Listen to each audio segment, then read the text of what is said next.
Hello, YouTube friends. I'm Dr. Jonas Sharma, and I'm a family doctor. I would like to share with you one important component of managing this coronavirus pandemic that we are facing right now that we seem to miss. It's transmission. The known main mode of transmission of this virus is by person to person through respiratory droplets. Some of these droplets land on a surface and survive a few days. Some stay floating in the air for hours. Some may land on a host and start the cascade of the disease process.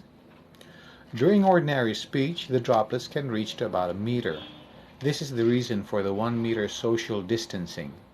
However, during forceful cough, sneeze, or loud laugh, it can reach up to 10 feet or maybe more. Therefore, we must also focus on stopping the escape of these droplets from those that have it in order to stop its spread. Not all people that have the virus are sick. Some are simply carriers. They are who we call the asymptomatic carriers. Some get sick later after the incubation period. What is the incubation period? The incubation period is the time from when the virus enters the body until the person having it manifests with signs and symptoms. This period ranges from 1 day to 12 days, but for uniformity it was pegged at 14 days. The period of illness ranges from 7 to 14 days, up to 20 days, or even longer. So on the average, the course is about a month. This is the basis for the 1 month quarantine period.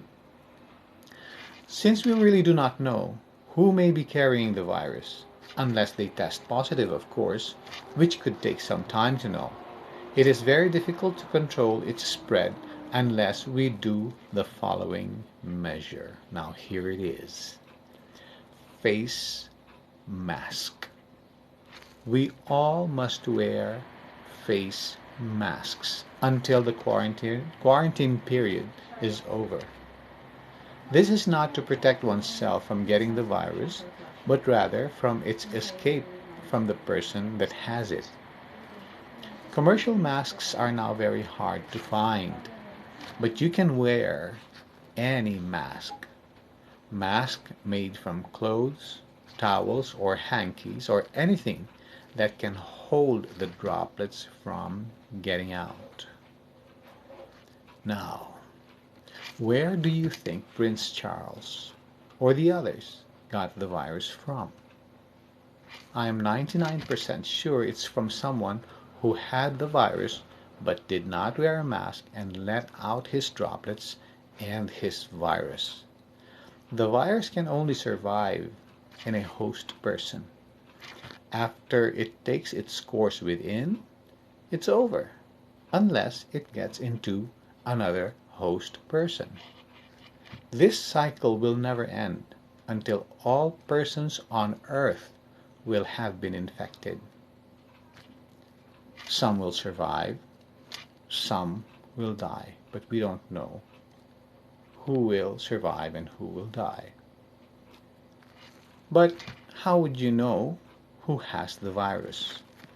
This is next to impossible. We must assume that everyone is infected. If everyone in the whole world wore a mask for 6 weeks, the following would be the effect. 1.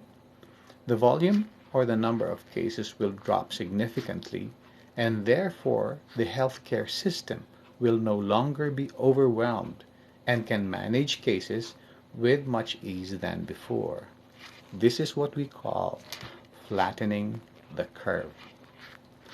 Number 2, this virus will be disabled naturally and economically with much less need for antivirals, which could be very expensive, and other medications that have potential undesirable side effects. Prevention is still much better and cheaper than finding a cure. Did you know that in 1918, during the Spanish flu pandemic, they realized the value of face masks late in the course of the pandemic, after millions have already died. They imposed the use of face masks at gunpoint. It was when the problem began to be controlled. Let's not repeat history, but rather learn from it. So, together with quarantine and social distancing, a very important component is donning a face mask, which must be continued for a period of 6 to 8 weeks after the quarantine is already lifted. This way, we avoid an economic and probably a health collapse. Until today, I still see on TV persons, politicians in session, the public in other places not wearing masks. And it is also where cases are highest in number. So I plead to the whole world to help control and bring down this pandemic by simply wearing your masks. Thank you and good day.